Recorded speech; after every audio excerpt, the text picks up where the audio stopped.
May karakteristik ang Sharia.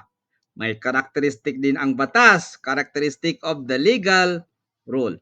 So dito po, no, in Arabic, nakuha na natin to, no? Majmu'atul qawaidul amma wal mujarradatil lati tuhakkimu sulukul afrad fil mujtama. Arabic. Sa taas niyan, sa taas ng libro natin. Okay, dito po. So, kahulugan ng batas sa terminolohiyang pangkalahatan. Di ba po? Meron tayong ano yun? Private na kahulugan. Ibig sabihin, specific na kahulugan. No? Dito general technical sense, meron tayong specific technical sense. So, hindi po yung ibig sabihin natin yung pag-aralan natin doon sa specific, kundi pangkalahatan po tayo dito. Ano yung pangkalahatan?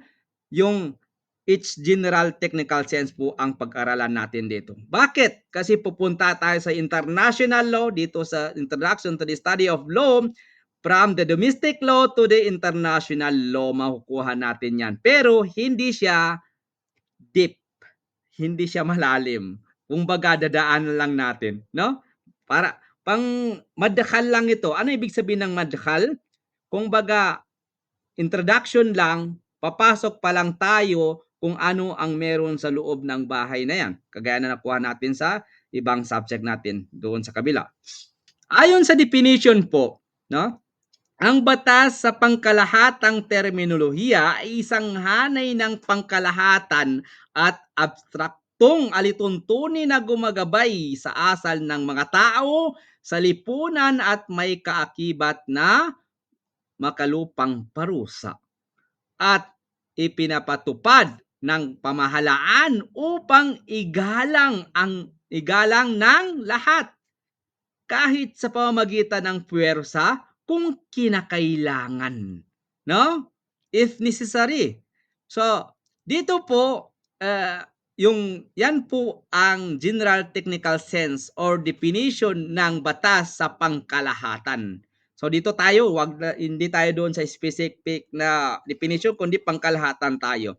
So dito po, hanay ng pangkalahatan po, hanay ng mga pangkalahatan at abstraktong alituntunin, ibig sabihin hindi ito para lamang sa isang tao, kundi para sa lahat. Pangkalahatan ito at hindi nakabatay sa personal na kagustuhan. Anong halimbawa niyan? Ang halimbawa po niyan, bawal magnakaw.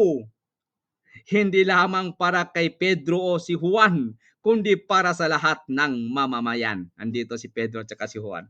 No? Okay, gumagabay sa asal ng mga tao sa lipunan. Ang batas ay nakatuon sa kilos at ugnayan ng mga tao upang magkaroon ng kaayusan. Anong halimbawa niyan? Ang batas trapiko ay gumagabay kung kailan ka dapat tumigil, no? May red light diyan at umandar yung sasakyan mo, may green light diyan para i-go.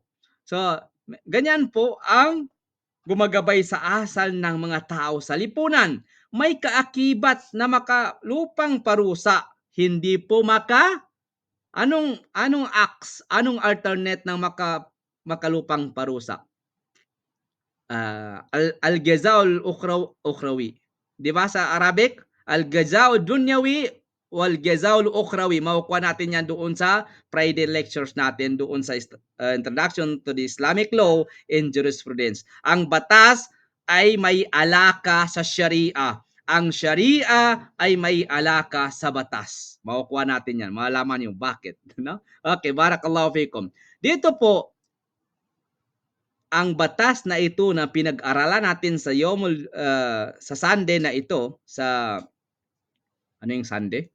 Yomul Ahad, no?